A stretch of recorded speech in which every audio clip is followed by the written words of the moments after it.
चारधाम यात्रा को लेकर तीर्थ यात्रियों में उत्साह। 10 दिन के भीतर दर्शनार्थियों का आंकड़ा 6 लाख के पार पहुंचा। सबसे ज्यादा केदारनाथ में यात्री। शुभ लग्न में खुले द्वितीय केदार भगवान पद्महेश्वर मंदिर के कपाट। 300 से ज्यादा श्रद्धालु पहुंचे। तीर्थयात्रियों में उत्साह। ऋषिकेश में यात्रा पर आए यात्रियों का रजिस्ट्रेशन ना होने से परेशान। 5 दिन से कर रहे थे इंतजार। चारधाम में 465 मेडिकल अधिकारियों की तैनाती। स्वास्थ्य विभाग श्रद्धालुओं को दे रहा स्वास्थ्य सुविधाएं।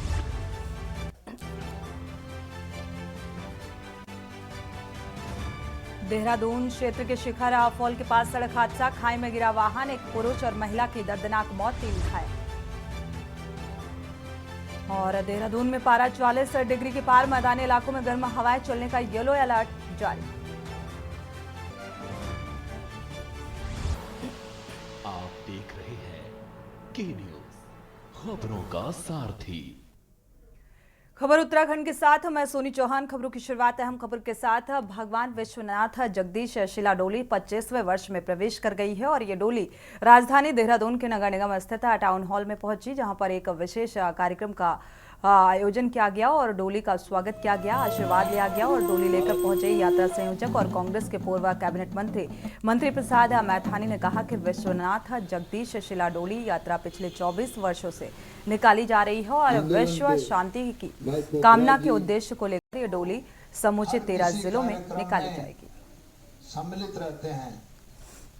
फोन अगर मैं रात को 12 बजे भी करूं, बूटी के सवाल पर विश्व स्तर पर अपना एक शोध।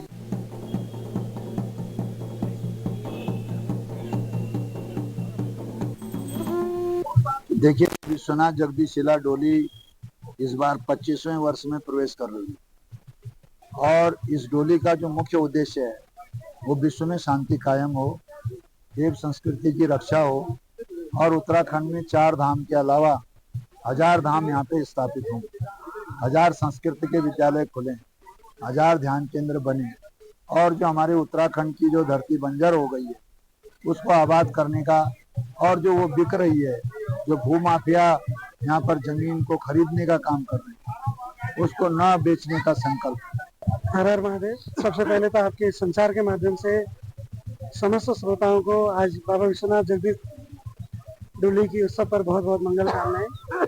ये डोली यात्रा सिर्फ डोली यात्रा नहीं है, ये सनातन धर्म की भाग बन करके सनातन परंपरा और आने वाली पीढ़ी के लिए एक सीख है कि हमारे यहाँ क्या परंपरा है।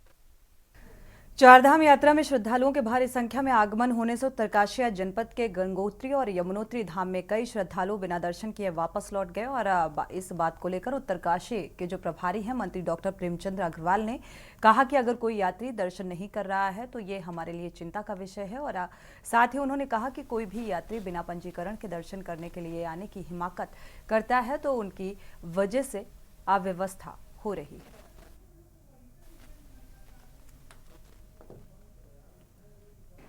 देखिए, अभी 2-3 दिन पहले ये स्थिति सामने आई थी और उसके कई कारण थे। एक कारण तो था कि भीड़ बहुत ज़्यादा थी। दूसरा कारण ये था कि जो मुझे वहाँ के से जानकारी मिली, कुछ यात्रियों ने हेलीकॉप्टर की बुकिंग कराई हुई थी और उनको हेलीकॉप्टर की बुकिंग, उसका आप जानते हैं, उसका समय निर्धारित है, दिन निर्धारित है। यदि उस भीड़ में उनका समय जाया होता तो शायद उनकी वो बुकिंग कैंसिल होती या उनको जाने में दिक्कत होती। तो उस नाते उन्होंने दर्शन यहाँ न करके अपने हेलीकॉप्टर में जाना उन्होंने अपनी प्राथमिकताओं में रखा। लेकिन फिर भी मैं ये मान के चलता हूँ कि यात्री जो इतनी दूर दूर से आ रहा है वो यहाँ पे दर्शन करने के लिए आ रहा है। यदि किसी कारण से वो दर्शन नहीं कर पा रहा तो ये वास्तव में हमारे लिए एक चिंता का विषय है। श्रद्धालुओं के लिए चारधाम रजिस्ट्रेशन के लिए ऋषिकेश में ऑफलाइन जो व्यवस्था है वो बनाई गई, जिसमें प्रतिदिन हजारों की संख्या में श्रद्धालु पहुंचते हैं और ऐसे में यात्रियों की सुविधाओं को लेकर प्रशासन भी सचेत बना हुआ है। और इसी को लेकर बीते दिन जिलाधिकारी देहरादून सोनिका व्यवस्थाओं का जायजा लेने के लिए स्वयं ऋषिकेश पहुंची और यात्रियों से हालचाल जाना और बताया कि ऋषिकेश में यात्रियों के लिए रहने, खाने, ठहरने की उचित व्यवस्था की गई है और इसके साथ ही सुबह शाम भंडारे का आयोजन किया गया है। चिकित्सा सुविधा के लिए 5 बेड का अस्थायी अस्पताल बनाया गया है जिसमें चिकित्सक मौजूद रहेंगे। ऋषिकेश में हम लोगों के द्वारा जो भी मूलभूत व्यवस्थाएं होनी चाहिए यात्रियों के लिए वो सभी की गई हैं। पानी की, बिजली की, रुकने के लिए डॉर्मेट्री भी हैं, शेड्स लगाए गए हैं, खाने के लिए हम भंडारा भी लगा रहे हैं सुबह शाम दोनों टाइम। इसके अलावा जो 5 बेडेड हॉस्पिटल भी है वहाँ पे, उसकी भी व्यवस्था वहाँ पे कर रखी है और डॉक्टर्स की टीम वहाँ पे उपलब्ध है। हल्द्वानी में रानीबाग और अमृतपुर क्षेत्र में अराजकता फैलाने वालों पर कार्रवाई शुरू हो गई है और यहां घूमने के नाम पर नदियों में नहाने, पिकनिक मनाते हुए बरेली, रामपुर, मुरादाबाद, हल्द्वानी के सैकड़ों लोगों को पुलिस ने पकड़ लिया। इस दौरान पकड़े गए सभी बच्चे, बुजुर्ग, महिलाओं का पुलिस एक्ट में चालान किया गया और कई वाहनों के भी चालान काटे गए और पुलिस द्वारा जब्त भी कर लिया गया कई वाहनों को। पुलिस क्षेत्राधिकारी ने कहा कि यहां पर तीर्थ और धाम होने के चलते यहां पर अराजकता फैलाने और नशा करने और अराजक तत्वों के खिलाफ लगातार पुलिस को शिकायत मिल रही है, जिसके आधार पर पुलिस अराजक तत्वों के खिलाफ लगातार कार्रवाई कर रही है और ये भी कहा कि देवभूमि की शांत वादियों में अराजकता फैलाने वालों के खिलाफ कार्रवाई की जाएगी।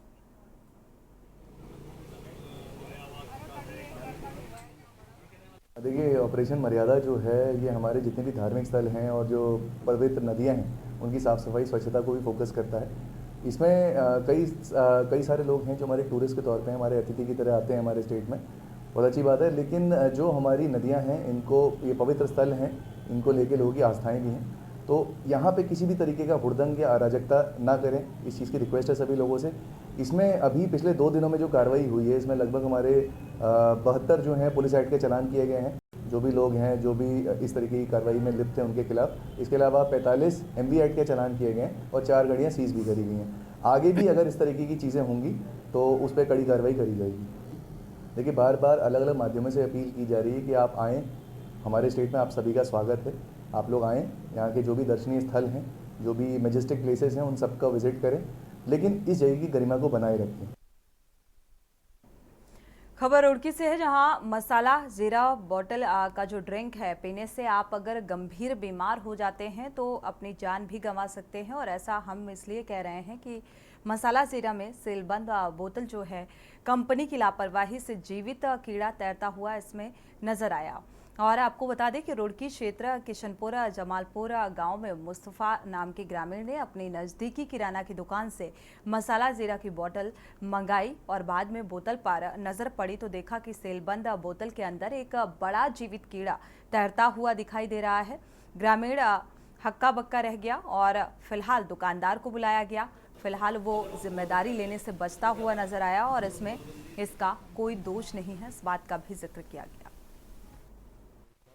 अजी, मैं जीरे की बोतल मंगवाई थी 5-7, तो इसमें जिस टाइम बच्चा लेकर आया तो इसमें देखा, मैंने नज़र मारी, इसमें देखा कीड़ा बहुत लंबा, सीलबंद बोतल है, इसमें कीड़े ऐसा हो रहे हैं, बिल्कुल पूरी नीचे से भी बिल्कुल कहते ऐसी हो रही दिक्कत। जोड़ का पानी डाल रखा है इसमें, नाली का खाली का जैसा जोड़ का पानी हो ऐसा डाल रखा है इसमें सारा। बाकी ये तो मरने का काम कर रखे, बिल्कुल इसमें तो कोई जीने का कोई मामला ही नहीं है, बिल्कुल ये तो जहर है। बच्चे भी पी रहे हैं, बड़े भी पी रहे हैं और हम भी ये सब मंगवा कर रोज पी रहे हैं 10, 20, 50 बोतल। तो आपके दिखा पड़ गया? हाँ जी, वो तो अंधेरे में तो पी रहे हैं। अगर तो दिन था उस टाइम, तो हमने जिस टाइम मंगवाई है तो उस टाइम दिन था, तो दिक्कत में घूमता कीड़ा बच्चे के हाथ में थी, तो हमने देखी, मैं कहा भाई ये तो बहुत गलत हो रहा मामला। तो सब आदमी ने बिल्कुल फिर इसका बहिष्कार करा, ना कहा भाई इसे तो बिल्कुल रख दो कतई। रुक करते हैं अगली खबर का। स्वास्थ्य सचिव और प्रभारी सचिव यात्रा डॉक्टर आर राजेश कुमार ने केदार धाम यात्रा का सुगम और व्यवस्थित ढंग से संचालित करने के लिए जिला प्रशासन और विभिन्न विभागों की तैयारियों और सुविधाओं का जायजा लिया। इस अवसर पर उन्होंने कहा कि चार धाम में भारी संख्या में जो श्रद्धालु हैं दर्शन करने आ रहे हैं और कोई असुविधा न हो, उन्हें प्रभारी सचिव ने जिला प्रशासन की ओर से उपलब्ध कराई जाने वाली सुविधाओं और व्यवस्थाओं का भी आकलन किया और कर्मियों को दूर किया जा सके जो खामियां रही उन्हें दूर करने के लिहाज से सुखद और संपन्न ये व्यवस्था यात्रियों के लिए मुहैया कराई जाए। सिरोबगढ़ स्लाइडिंग जोन का निरीक्षण करने के दौरान स्वास्थ्य सचिव ने अधिशासी अभियंता, राष्ट्रीय राजमार्ग और जिला प्रशासन के अधिकारियों को निर्देश दिए हैं कि सिरोबगढ़ में 24 घंटे जेसीबी मशीन तैनात रखने के लिए निर्देशित किया गया। इस बार जैसे आपको विदित है, नंबर्स अनप्रेसिडेंटेड हैं और कई बार मैं पढ़ भी रहा था कि लगभग जो पिछले बार यात्रीगण आए थे उससे लगभग 60 से भी ज़्यादा प्रतिशत की वृद्धि हुई है यात्रीगणों की संख्या में। तो निश्चित तौर पे एक चैलेंज है, बट इस चैलेंज के साथ साथ एक अपॉर्चुनिटी भी है कि हम लोग अपना बेस्ट फेस प्रेजेंट करें और यात्री के लिए जो यात्रा है चार धाम में जो विजिट कर रहे हैं उनके लिए ये पूरा जो प्रोसेस है वो स्मूथ रहे। और डिस्ट्रिक्ट एडमिनिस्ट्रेशन के साथ भी हमने भी वार्तालाप किया और एक वाइडर मीटिंग करेंगे डीएम साहब और एसएसपी साहब के साथ। और जिला प्रशासन पूरी तरीके से लगा हुआ है इस यात्रा को और सुलभ और इजी बनाने में। और बाकी जो इश्यूज़ इनके द्वारा रेज किया जाएगा वो हम लोग शासन स्तर पे चिंतन करेंगे। खबर लक्सर से है, जहां पर लक्सर एडवोकेट एसोसिएशन ने बार रूम में आयोजित एक समारोह में लक्सर में नवनियुक्त और जिला जज और एसीजेएम का फूल माला पहनाकर स्वागत किया गया। और दोनों ही नवनियुक्त न्यायिक अधिकारियों ने कहा कि न्यायपालिका से वादकारियों के अंतिम जो आस है वो जुड़ी होती है और इसीलिए पीड़ित को सस्ता, सुलभ और समय पर न्याय दिलाना बार और बेंच दोनों की ही जिम्मेदारी है और तमाम मसलों में तथ्य और सत्यता पर खास फोकस रखना जरूरी है।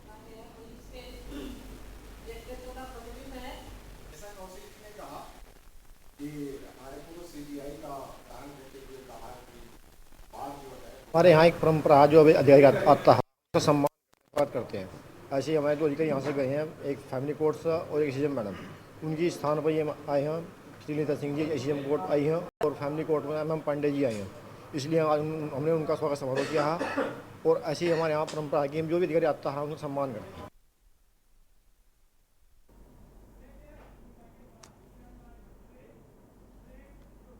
वक्त एक छोटे से ब्रेक का, लौटेंगे जब। ब्रेक से वापस आ रहे हैं, रुक करते हैं खबरों का। उत्तराखंड में नगर निकाय के चुनाव एक बार फिर से टलने जा रहे हैं और राज्य सरकार नगर निकायों में प्रशासकों का कार्यकाल आगे बढ़ाएगी। और शहरी विकास मंत्री प्रेमचंद अग्रवाल ने राज्य में होने वाले निकाय चुनाव पर स्थिति साफ कर दी है। मंत्री प्रेमचंद अग्रवाल के बयान ने स्पष्ट कर दिया है कि निकाय चुनाव अब सितंबर-अक्टूबर तक ही हो पाएंगे, क्योंकि इससे पहले 15 सितंबर तक प्रदेश में मंगलौर और बद्रीनाथ विधानसभा के लिए भी उपचुनाव होना है। ऐसे में देखें तो निकाय चुनाव की बारी इसके बाद ही आ पाएगी, जबकि जुलाई-अगस्त में मानसून के कारण चुनाव कराने में दिक्कतों का सामना करना पड़ सकता है। और आपको बता दें कि उत्तराखंड में करीब 100 नगर निकायों का 5 वर्ष का जो कार्यकाल है पिछले साल 2 दिसंबर को खत्म होने के बाद अब प्रशासकों के हवाले कर दिया गया था और प्रशासकों का कार्यकाल भी जून में समाप्त हो रहा है। एक बार फिर से सरकार प्रशासकों का कार्यकाल बढ़ाने जा रही है। तो फिलहाल नगर निकाय जो चुनाव है वो टलने की उम्मीदें तेज हो गई हैं।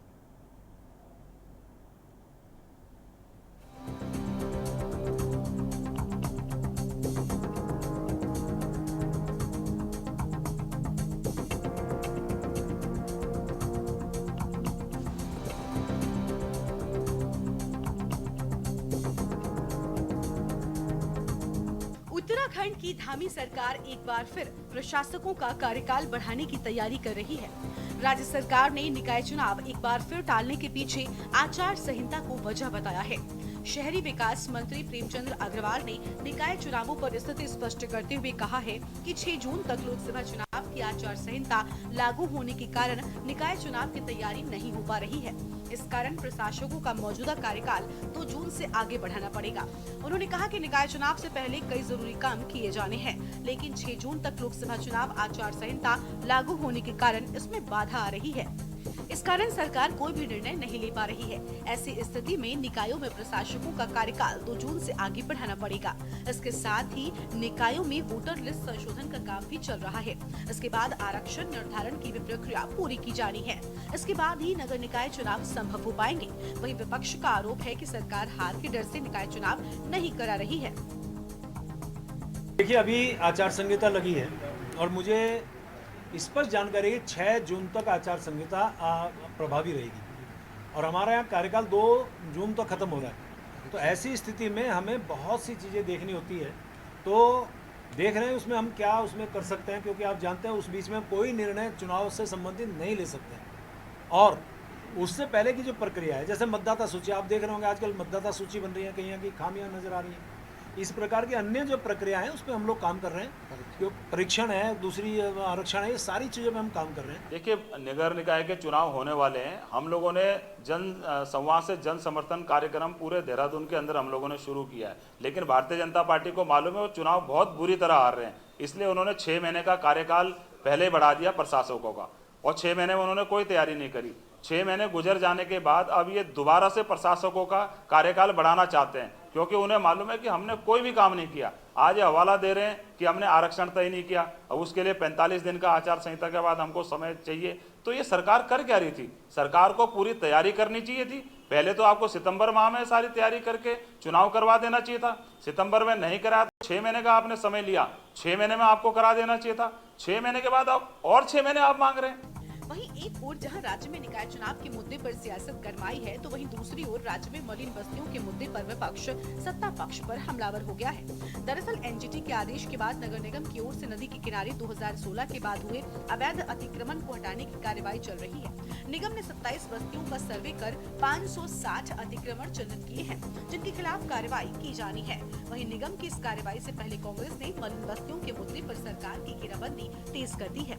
कांग्रेस प्रदेश उपाध्यक्ष सूर्यकांत धस्माना ने कहा कि अगर बस्तियों को उजाड़ने की साजिश भाजपा बनाती है तो बस्तियों के हक के लिए सड़कों पर उतरकर संघर्ष किया जाएगा।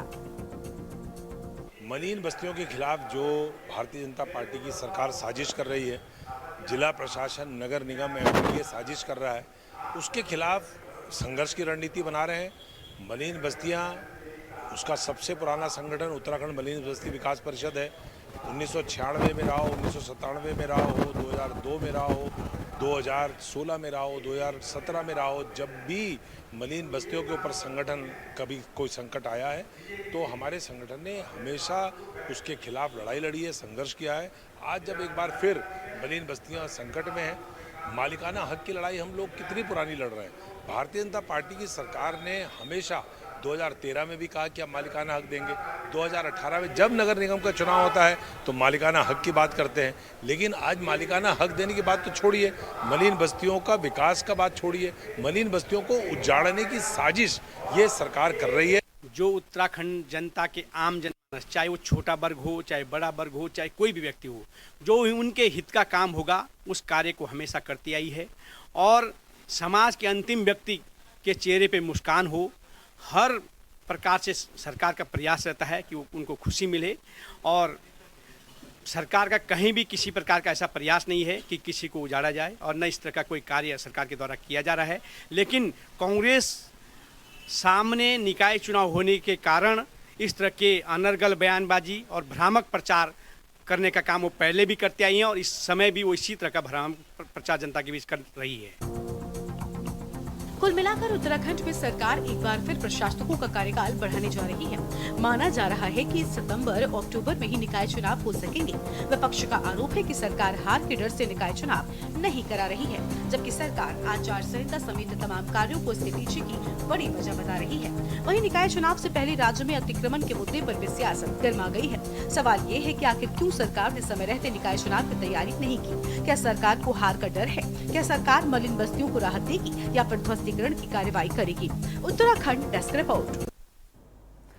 विश्व प्रसिद्ध चारधाम यात्रा श्रद्धालुओं की स्वास्थ्य सुखद और सफल हो, इसके लिए स्वास्थ्य विभाग कार्य कर रहा है। उत्तराखंड के स्वास्थ्य महानिदेशक ने विनीता शाह ने बताया कि स्वास्थ्य विभाग की ओर से श्रद्धालुओं को बेहतर स्वास्थ्य सुविधाएं उपलब्ध कराई जा रही हैं, और सभी धामों में विशेष स्वास्थ्य केंद्र भी बनाए गए हैं, जो कि 24 घंटे स्वास्थ्य सुविधाएं उपलब्ध रहेंगी। स्वास्थ्य केंद्रों में डॉक्टर्स, नर्स और प्रशिक्षित स्वास्थ्य कर्मियों को तैनात किया गया है, और तमाम जगहों पर मोबाइल मेडिकल यूनिट भी तैनात रहेगी, और ऐसे में जरूरत पड़ने पर यात्रियों को स्वास्थ्य सहायता दी जा रही है।